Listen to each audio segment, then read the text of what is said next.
বিখ্যাত French dessert Madeline. ম্যাডেলিনের অনেকগুলো বৈশিষ্ট্য আছে, তার মধ্যে একটা বৈশিষ্ট্য হচ্ছে ম্যাডেলিনের সাইডটা হয় ক্রাঞ্চি এবং ভিতরটা হয় সফট। সাইডে খেলে মনে হবে আপনি কুকিজ খাচ্ছেন, ভিতরটা খেলে মনে হবে আপনি কেক খাচ্ছেন। এবং এটার মধ্যে একটা স্পেশাল ইনগ্রিডিয়েন্টস যায়, সেটা হচ্ছে এই যে ব্রাউন বাটার। ব্রাউন বাটার বানানোর জন্য আমি এখানে নিয়ে নিয়েছি 100 গ্রাম বাটার। সেটাকে চুলায় অল্প আঁচে বসিয়ে রেখে 5 গ্রাম রিডিউস করে একদম ব্রাউন একটা বাটার বানিয়ে আমি এটাকে 100 গ্রামে নিয়ে এসেছি।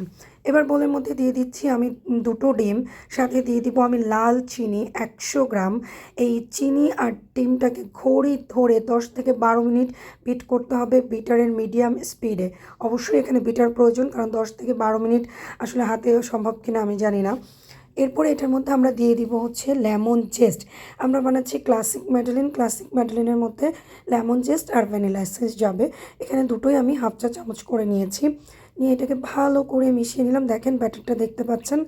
এখন আমি এটার জন্য নিয়ে নিচ্ছি 100 গ্রাম ফ্লাওয়ার, সাথে দিয়ে দিব চা চামচের 4 ভাগের 1 ভাগ বেকিং পাউডার। কিন্তু আমার কাছে মনে হয়েছিল বেকিং পাউডারটা একটু বেশিই হয়ে গিয়েছে, কারণ স্মেল আসছিল। আপনারা আরেকটু কমিয়ে দিবেন।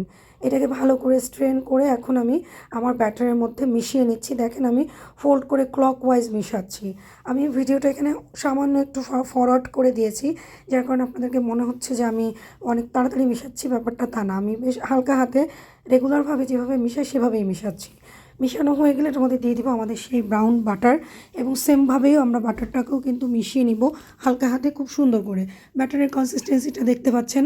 আমি এখানে আমার মিক্সার মেশিনের বোলটা অনেক বড় ছিল, যার কারণে আমি এটাকে একটু অন্য বাটিতে ট্রান্সফার করে নিচ্ছি, কারণ এটাকে আমাদেরকে এয়ারটাইট করে 2 ঘন্টা ফ্রিজে রাখতে হবে, মানে চিলারে। 2 ঘন্টা চিলারে রাখার পরে আমরা যে ম্যাডেলিন প্যান নিয়ে নিচ্ছি, অবশ্যই আমার এই প্যান নিতে হবে, কারণ এটাই ম্যাডেলিন প্যান। নিয়ে আমি বাটার ব্রাশ করে নিলাম। আমার কাছে মনে হচ্ছিলো হাত দিয়ে ব্রাশ করলে বাটার হাত দিয়ে দিলে ভালো হবে, তাই একটু হাত দিয়ে দিলাম। দেখেন এই যে আমাদের 2 ঘন্টা পরে রেস্টে রাখার পরে ব্যাটারটার কনসিস্টেন্সিটা কেমন হয়েছে, একদম ফুলে উঠেছে সুন্দর। এখন আমরা পরিমাণ মতো দিয়ে দিচ্ছি প্যানের মধ্যে। আইসক্রিম স্কুপার দিয়ে দিলে ভালো হয়, বাট আমার আইসক্রিম স্কুপারটা অনেক বড়, এই জন্য আর ওটা দিয়ে দিইনি। আমি জাস্ট চোখের আন্দাজে একটু দিয়েছি। দেখেন 30 গ্রাম করে ডো ছিল এখানে, প্রায় মানে ব্যাটার ছিল।